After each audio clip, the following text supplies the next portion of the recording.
नमस्कार विद्यार्थियों, आप स्वस्थ और प्रसन्न होंगे।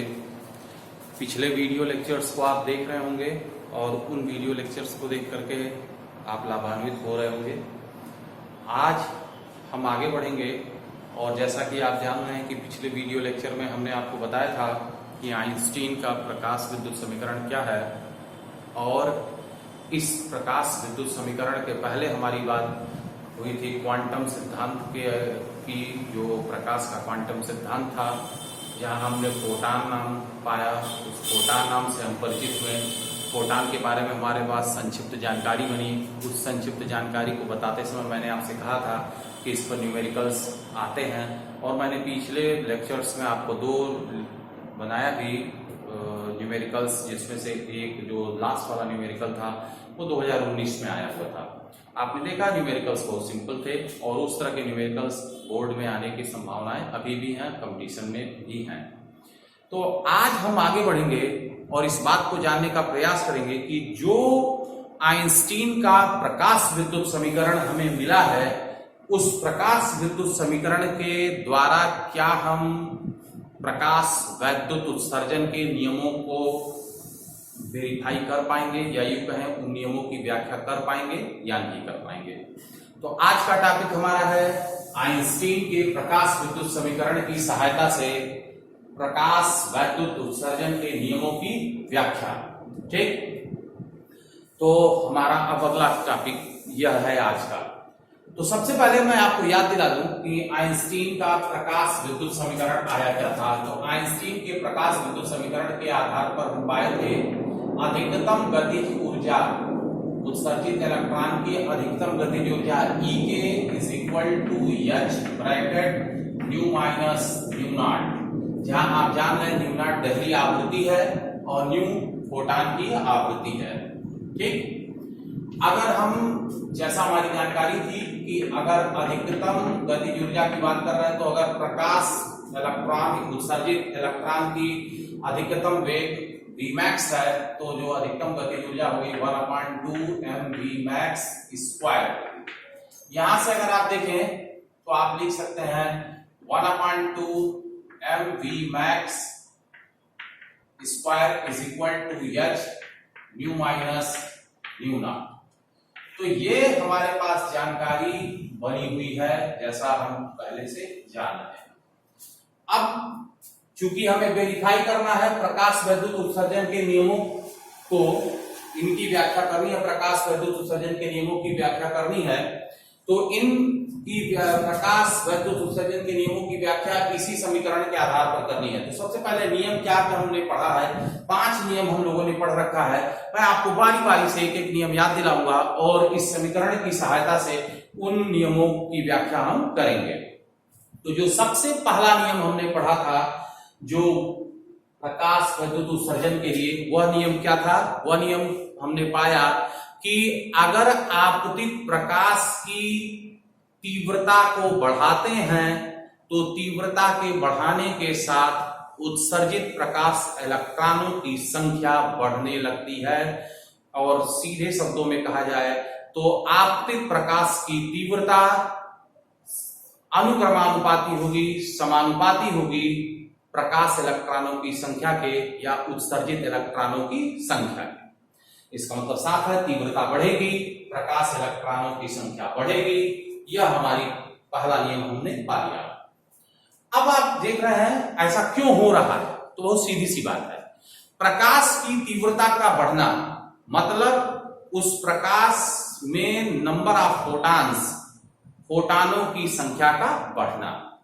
तो चूंकि फोटानों की संख्या बढ़ेगी, प्रकाश की तीव्रता बढ़ेगी तो फोटानों की संख्या बढ़ेगी, और अगर फोटानों की संख्या बढ़ेगी तो आप जानते हैं प्रकाश विद्युत प्रभाव जो होता है, यह एक इलेक्ट्रॉन एक फोटान प्रक्रिया है।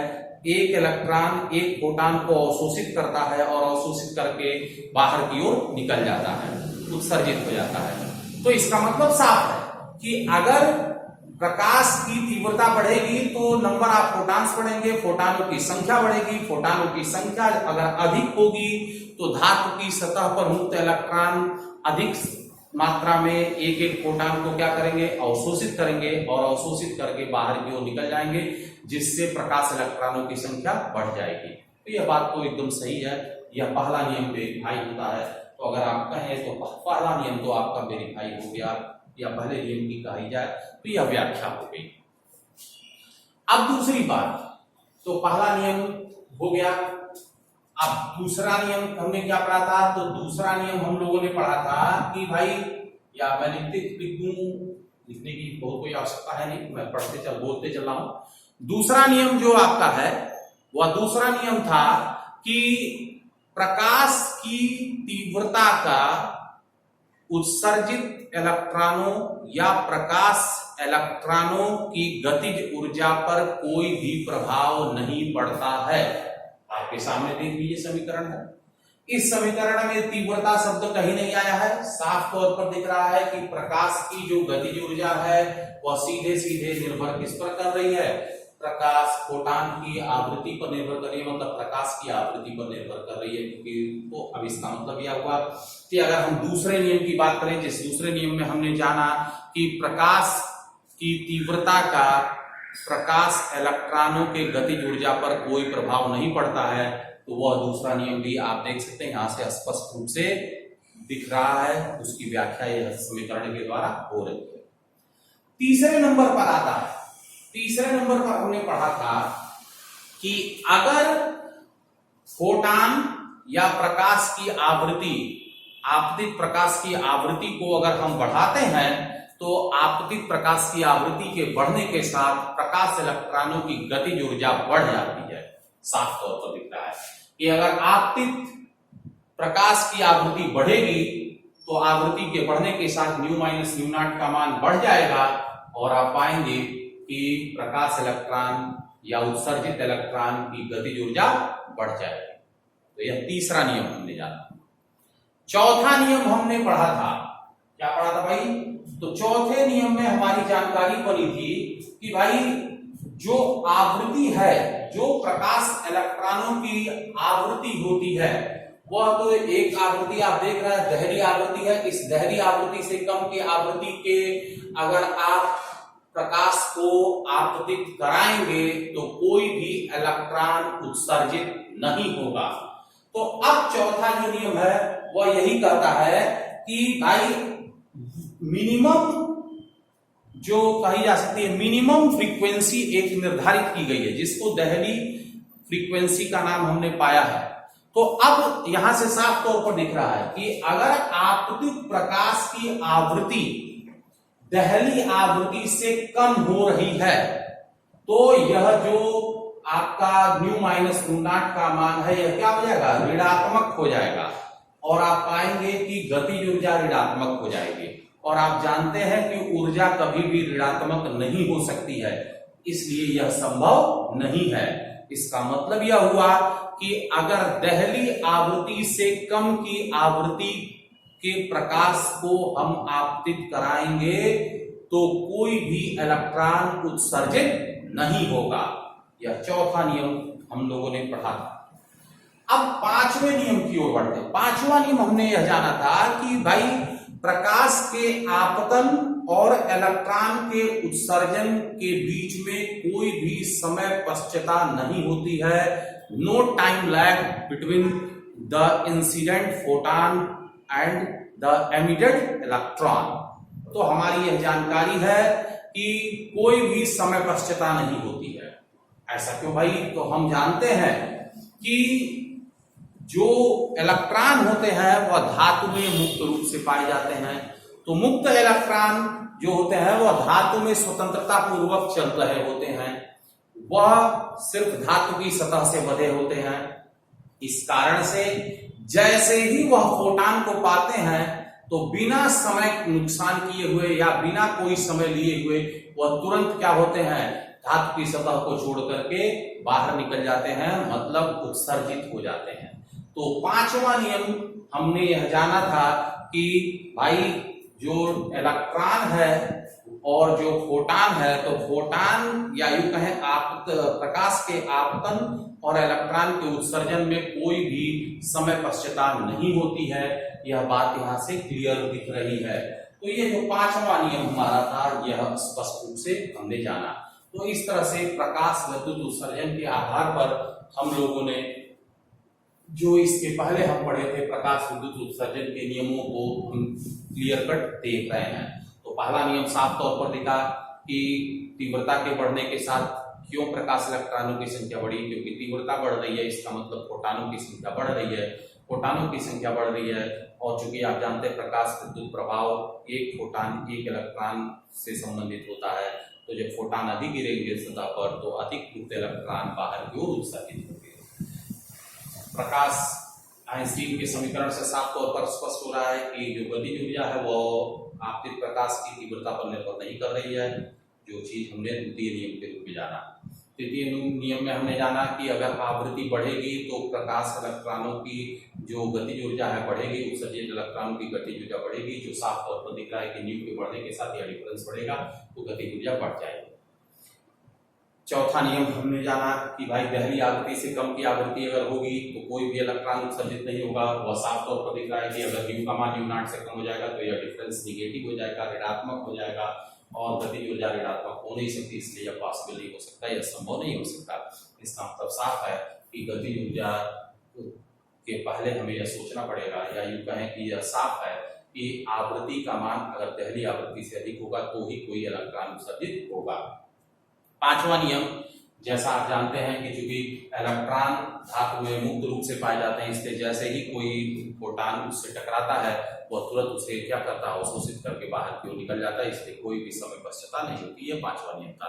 तो इस तरह से आइंस्टीन के प्रकाश विद्युत समीकरण से पांचों नियमों की व्याख्या स्पष्ट रूप से हो रही है। अब यह मैंने आपको बोला, आप चाहेंगे तो इसको नोट्स की भाषा में लिख लेंगे, मैं स्पष्ट इसीलिए बोल दिया हूं आपको। अब आगे बढ़ते हैं और देखने का प्रयास करते हैं कि विरोधी विभव पर किस तरह से प्रकाश की आवृत्ति या यूं कहें आपतित प्रकाश की आवृत्ति का प्रभाव देखा जा रहा है। ठीक है,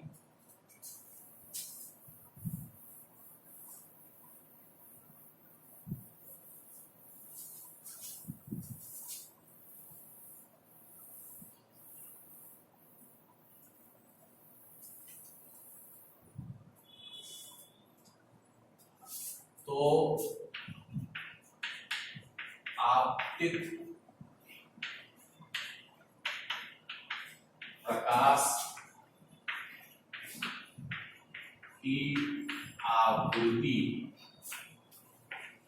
का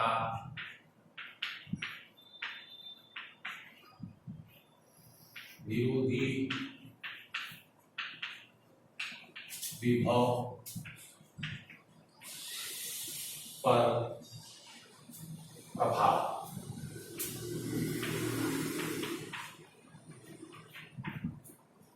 तो आपतित प्रकाश की आवृत्ति का विरोधी विभव पर प्रभाव अब हम देखने की ओर बढ़ेंगे। अगर बढ़ा जाए तो सबसे पहले आप देखिए, पुनः मैं शुरुआत वहीं से करता हूं। आपकी जानकारी है कि आइंस्टीन के प्रकाश विद्युत समीकरण से हमारे पास जानकारी मिल चुकी है कि E के इज इक्वल टू होता है H nu minus nu not. जैसा आप जानते हैं कि जो अधिकतम गतिज ऊर्जा होती है वह सीधे सीधे कहा जा सकता है कि निरोधी विभव से संबंधित होती है। तो आप इसे अगर निरोधी विभव की भाषा में लिखें तो आपकी जानकारी होगी कि भाई जो अधिकतम गतिज ऊर्जा है वो कुछ और नहीं EV नॉट होती है। तो इसका मतलब हुआ कि EK का मान अगर लिखा जाए निरोधी विभव की भाषा में तो EV नॉट। V नॉट क्या है, निरोधी विभव है। ये सब हम लोग पहले जान चुके हैं पहले के लेक्चर्स में। ठीक, निरोधी विभव है। तो इस तरह से हम लिख सकते हैं EV naught is equal to H nu minus nu naught. अगर यहां से हम देखें तो हम लिख सकते हैं V naught is equal to क्या हो जाएगा, H upon E nu minus H upon E nu naught. अब आप देखिए, यह निरोधी विभव का मान आपके सामने लिखा हुआ है। H प्लांक नियतांक है, ई जो है वह इलेक्ट्रॉन का चार्ज है, आवेश है।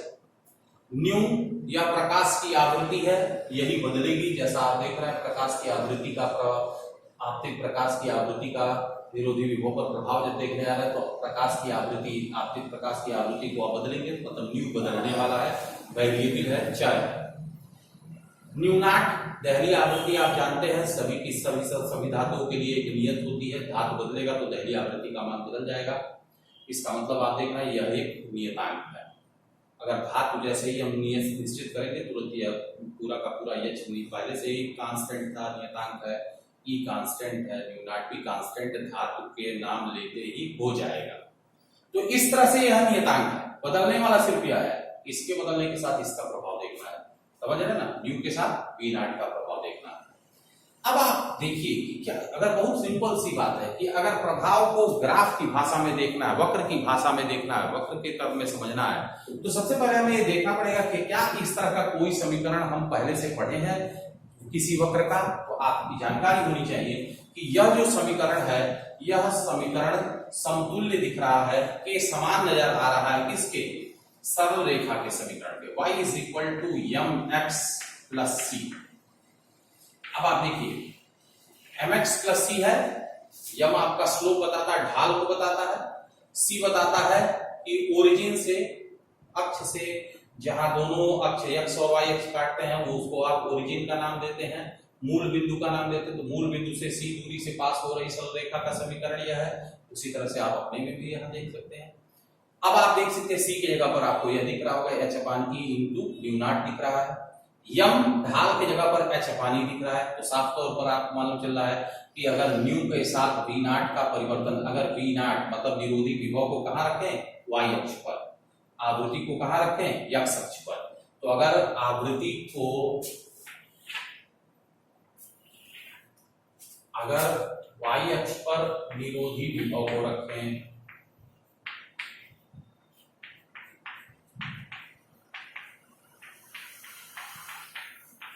x अक्ष पर कौन जाएगा, आवृत्ति जाएगी, x अक्ष पर आवृत्ति को रखें तो क्या पाएंगे, ये दोनों कट के बाद शून्य हो गया, तो हम पाएंगे कि हमें एक सरल रेखा मिलेगी, सरल रेखा का वक्र मिलेगा। मतलब आप देखिए क्योंकि दूरी यह अगर जीरो होता तो ओरिजिन से जाती है, अगर जीरो नहीं है इसलिए ओरिजिन से कुछ दूर से जाएगी, मूल बिंदु से कुछ दूर से जाएगी। तो आप देख सकते हैं यह आपको एक समीकरण सरल रेखा दिख रही है, ठीक। अगर हम इसको आगे एक्सट्रापोलेट करें, बढ़ाएं, तो आप देख सकते हैं कुछ आपको यह इस तरह दिखेगा। अगर हम इसका नाम रख दें OA मान लीजिए, ठीक है ना, तो ये आपका हो गया। अब देखिए यह जहां कट कर रही है, यह देख रहे हैं, ये आपको एक निश्चित मान पर कट कर रही है, ठीक। तो अब देखिए ढाल, यह जो स्लोप है, यह जो स्लोप आपको दिख रहा है, स्लोप यहां से कंपेयर कर लीजिए, यम की जगह पर कितना है, तो आप देख सकते हैं ढाल जो है और नहीं h/e है, ठीक है। तो आप इस तरह से देख रहे हैं कि विरोधी विभव और आवृत्ति के बीच में अगर आप वक्र खींचेंगे, ग्राफ खींचेंगे, तो कुछ इस तरह से आपको वक्र मिलेगा, एक सीधी रेखा का वक्र मिलेगा जिसकी ढाल कितने के बराबर होगी, h/e के बराबर होगी। अब प्रश्न उठता है कि यह तो ठीक है, तो जहां x अक्ष पर कट कर रहा है इसको क्या नाम देंगे, तो इसके पहले भी आप जान चुके हैं कि जहां पर आकर के विरोधी विभव, यह देखिए न्यू नॉट पर विरोधी विभव क्या हो जा रहा है, शून्य हो जा रहा है, इसका मतलब तो यह क्या कहलाता है, दहली आवृत्ति है, न्यू नॉट है।